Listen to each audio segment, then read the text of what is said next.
Hi. I know it's been a while. I'm here today to introduce you to what might turn out to be a new series. I am someone who enjoys thrifting quite a bit, and so I thought it might be interesting to sort of talk about some of the items that I found through my little thrifting adventures. So I only have one item that I want to start out with today, but this is what I would consider one of the most high value, to me personally, items that I've ever thrifted. So this is an old-ish Starbucks recipe book. It's not a recipe book for the coffee, but it's more so just a couple of ways to, there are a couple of mixed drinks in there, like coffee drinks, and mostly a lot of like pastry sort of things.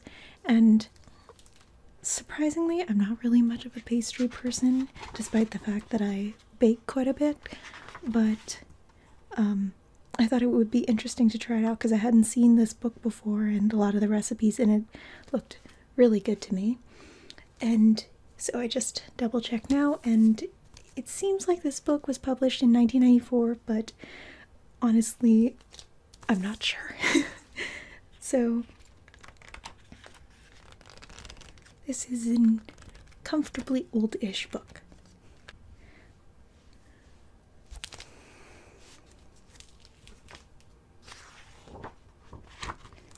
So the pages are just a normal enough level of glossiness. It's kind of got what I would consider a 90s style graphic design element to it. It talks about the history of coffee, just some facts about what coffee houses used to be like the purposes that they served back in the day, sort of on the social scene.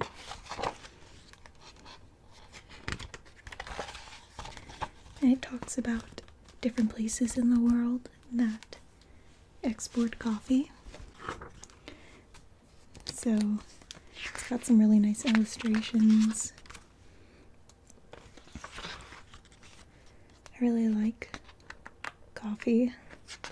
Generally iced coffee, but I'd like to expand my horizons some more. And when I saw this at the thrift shop, that was actually part of the reason that I bought it, because I was interested in learning a little bit more about coffee and hopefully sort of understanding where to go from the knowledge that I already had and kind of branching out into a better understanding of what it's about.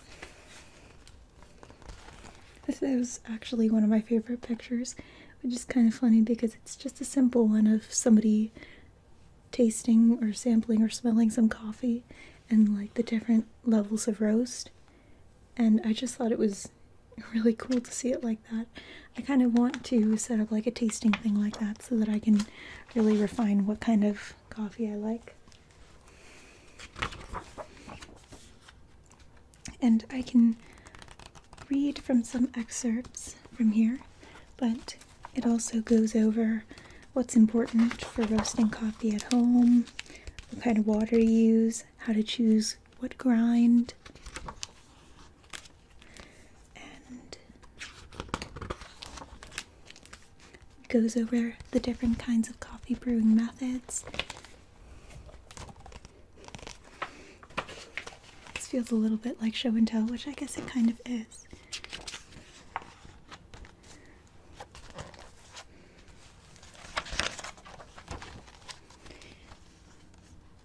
It talks about different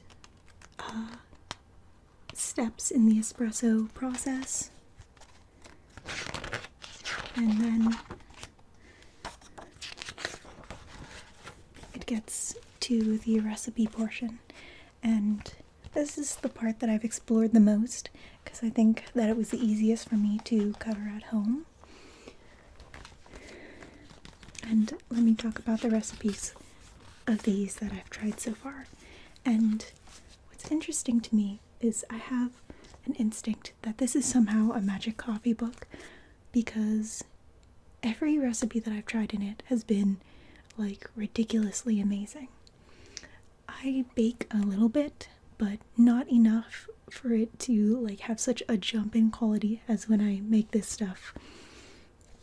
Like, it just has like the perfect texture and everything, and I'm thinking like the reason that I don't see as many Starbucks books nowadays is they realized it was too powerful to share those recipes with the world. I don't know, but let's see which ones I've actually done. This is one that I really want to try. It's the cinnamon swirl biscuits. I think that these ones look so cute. I'm not even really much of a fan of sweets, but I think that like the aesthetic of pastries and stuff is just so fascinating, and the way that they shoot pictures of it is like so pleasing to the eye. It really gives off like a certain mood to it that I really love. I kind of like the warm afternoon textures, the warm afternoon tones that they added to the picture. I'm pretty sure that if you look at a lot of my role plays, you will get that kind of vibe from me too.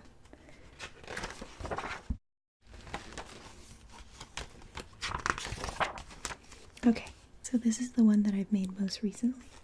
This is the peach kuchen with crumble topping, and the description on it is: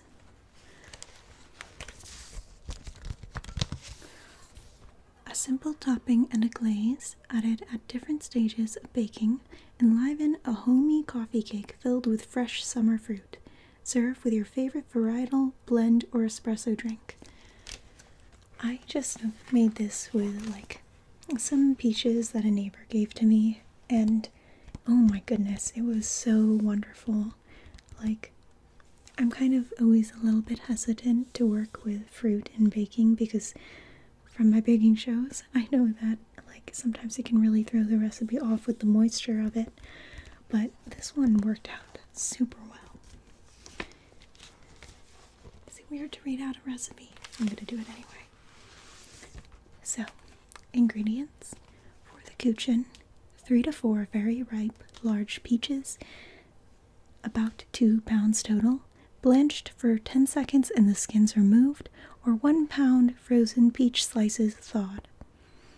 2 tablespoons lemon juice, 1.5 cups sifted all-purpose flour, 2 teaspoons baking powder, 1/2 teaspoon salt, 1/2 cup granulated sugar, 2 extra large eggs, 2 tablespoons milk, grated zest of 1 lemon, 1/2 cup unsalted butter melted, and for the topping portion, 1/3 cup dark brown sugar firmly packed, 1/2 teaspoon ground cinnamon, 1/2 teaspoon ground ginger, and for the glaze, 1 extra large egg yolk, 1/4 cup heavy cream, 1 rounded tablespoon light brown sugar. And for the instructions part, it says preheat an oven to 375 degrees Fahrenheit, butter and flour in a 9-inch springform pan. To make the kuchen, cut the ripe peaches into slices. Place the fresh or thawed peach slices in a bowl and sprinkle with the lemon juice. Set aside. Re-sift the flour with the baking powder, salt, and sugar into a medium bowl. In a small bowl, beat the eggs and milk. Stir in the lemon zest. Dribble this mixture over the flour, then stir in butter. Mix only until the ingredients are incorporated. Spread the batter in the bottom of the prepared pan, drain the peaches, and arrange the slices on top of the batter. To make the topping, combine all the ingredients in a small bowl. That was a weird noise. Sprinkle the topping on the batter. Bake the kuchen for 25 minutes.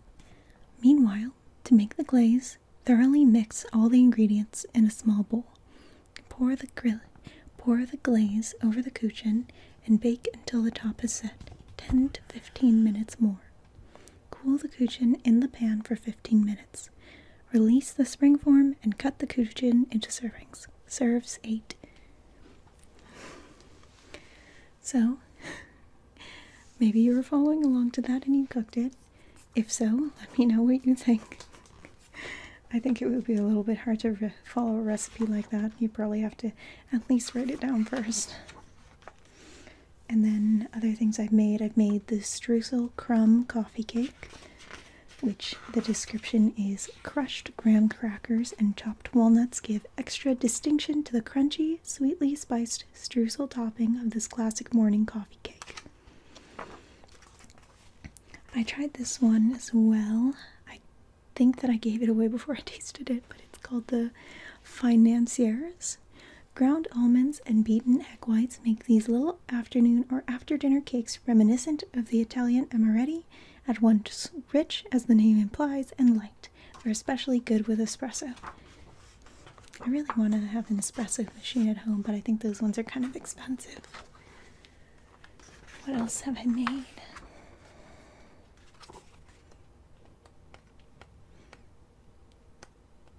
Oh, yeah. I made the chocolate hazelnut biscotti. Biscotti was one of the first treats that I ever tried with coffee, and I think that it's still one of my favorite ones because they hold together so well for dunking and stuff, and I think that's a really important part of the coffee and treat process. And now the one that I really want to make, but haven't had a chance to yet, is the,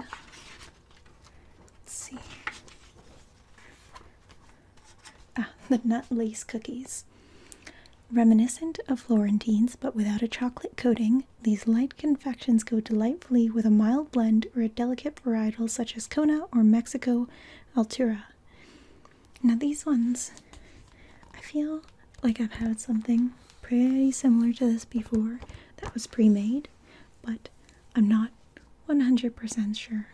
And I always like things that have a crunch to them as snacks, so I think this might be kind of up my alley. I was gonna say it doesn't seem like it's gonna be that sweet, but I realized that it has quite a bit of things added to it to make it pretty sweet and to stick it together, so I guess this is still gonna be almost of a dessert. I'd also like to read an excerpt from the front of it. Let's see. I think that one of the favorite parts for me, besides the part talking about the tasting process, was talking about the social aspect of coffee. Because when I read it, I found it super fascinating how big of a role that it played. I feel like coffee has contributed a lot to art in a way because of the way that people would socialize around it and toss around ideas. Where is it?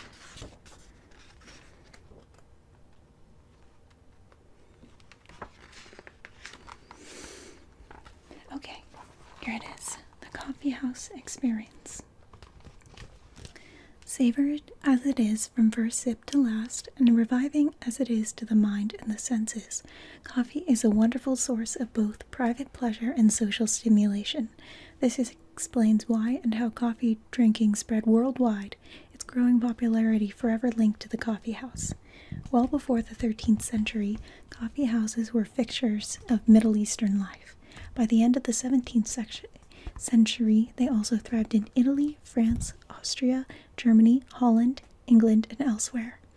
From time to time, rulers, politicians, and religious leaders, from Prussia's Frederick the Great to England's King Charles II to Pope Clement the Eighth, tried to close coffee houses, wanting to put an end to the free-spirited discussions they encouraged. But the coffee house always prevailed. Explorers and traders went on to spread coffee cultivation eastward to Indonesia and westward to the Caribbean and Latin America. And European settlers carried coffee drinking with them to the New World. Today, as they did more than 700 years ago, coffee houses offer a delightful diversity of experiences. You can chat with friends, join in heated discussions, or read in solitude. You can study, sketch, or write. You can listen to music or hear poetry recited. You can play cards, checkers, backgammon, chess. As an unsung Viennese wit once put it, a coffee house is the ideal place for people who want to be alone but need company for it. All the while, whatever you choose to do, you can sip and enjoy one of the world's greatest pleasures. So, I don't know if it's realistic to track down this book, but I think finding it just while glancing through the book section of my local thrift store was a really great experience. It feels a little bit magical to come across something that I like as much as this book, just while letting myself be open to the idea of finding anything. So that's part of the spirit of why I like thrifting so much.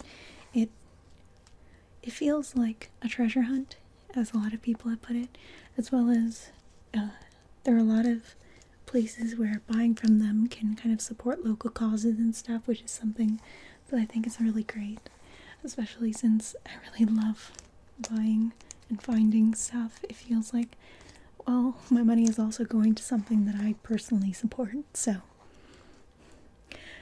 anyway, in the comments, if you are still awake to make them, I'd be interested in hearing more about any thrift finds that you've had. So go on ahead, and I hope that you have a wonderful day or night or afternoon, wherever you are.